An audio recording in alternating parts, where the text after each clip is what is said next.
Assalamu alaikum wa rahmatullahi wa barakatuh. Today, I Hazrat of Class 10 has got a wonderful opportunity to express my thoughts on this Independence Day.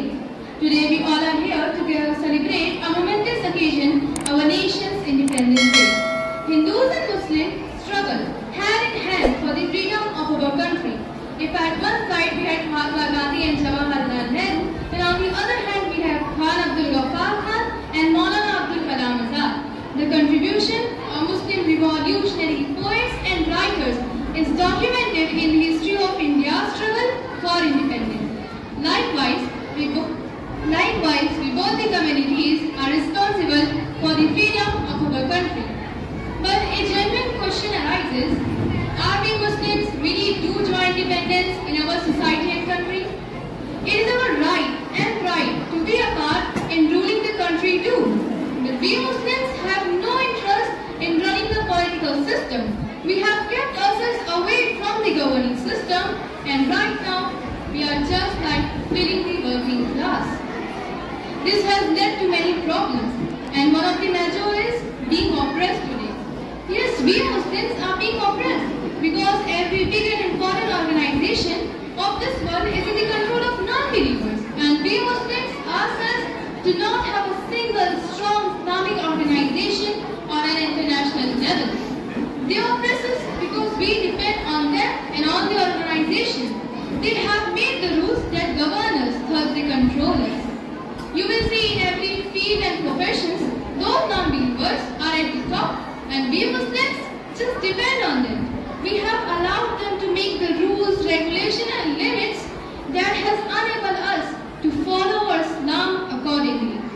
So one thing is clear from here now is that being independent is very important for the Muslim community. But how one could be independent? Being independent means being educated and strongly united over this world. Today the whole world has realized the importance of education in an individual's growth and development. Yes, even our Holy Quran first revelation was Iqra, meaning to read. There is also an ayah in the Holy Quran of Surah Al-Imran, ayat 110. Bismillahirrahmanirrahim. Kuntum khayra ummatin ukhrijat lin-nasi ta'muruna bil ma'ruf wa tanhauna 'anil munkari wa tu'minuna billah. The translation is, you are the best community ever raised for humanity. You encourage good, forbid evil, and believe in Allah. Look, what a beautiful thing Allah SWT has set for us. Still we Muslims have a less participation in the field of educational and professional things.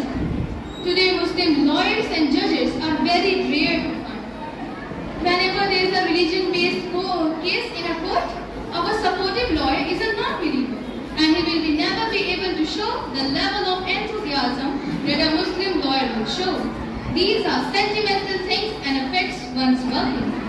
There is also a hadith saying that gaining knowledge is compulsory for every Muslim. So my brothers and sisters, it is very important for us to get more knowledge, to gain knowledge and become educated and an asset for our own community. The second thing I would like to you all notice is unity. You will realize the non-believers are very well united over this world. It doesn't mean whether they live in America or Europe, they help each other in crisis. We Muslims are also weak at this point. We first go by judging each other, whether she is religious or not, whether she is poor or not, poor or rich, and from which caste he or she belongs. We are Muslims. We are like a body in which if one part gets hurt, the whole body has an effect. So it is important for us to help each other without judging.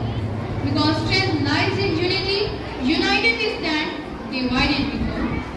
And what if Allah subhanahu wa ta'ala gives you power and money at an individual level?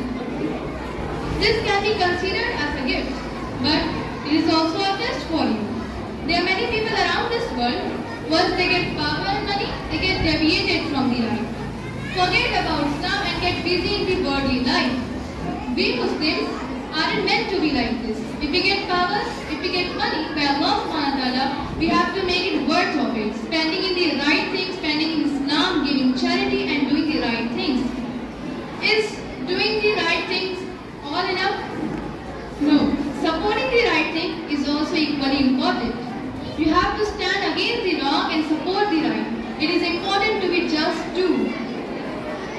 if you get access like Muslim lawyers, judges, astronauts, scientists, we can become independent if we are strongly united. What if we become independent? We can independently implement our Sharia. Yes, following Sharia will ultimately give us success. So being independent also means free, but freedom doesn't mean whatever we want to do.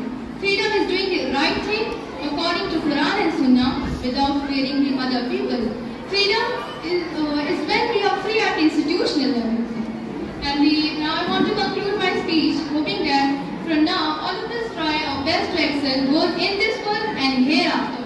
And the least we could do is make du'as for those people who are suffering right now, because these du'as will not only help them but also us on the day of judgment. And the last thing is, non-believers do